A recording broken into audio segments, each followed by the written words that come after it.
গ্রামের এক মহিলা গর্তের কাছে কিছু ডিম দেখতে পেল। সে গর্তের ভিতরে উঁকি দিয়ে দেখলো এবং ভয়ে খুব চলে গেল। গ্রামবাসীদের ডেকে নিয়ে আসলো।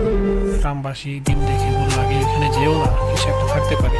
তারা গর্তের ভিতরে উঁকি ঝুঁকি দিয়ে দেখতে পেল এবং তারা ভয় পেতে লাগলো। এইভাবে সকল গ্রামবাসী আস্তে আস্তে একজন একজন করে দেখলো। তারপরে তারা কোদাল নিয়ে আসলো এবং শাবল তারা শাবল ভিতরে ঢেল দিয়ে রাখলো এবং শাবল নিয়ে টানাটানি শুরু হয়ে গেল। তারা শাবল টেনে বের করে নিয়ে আসলো।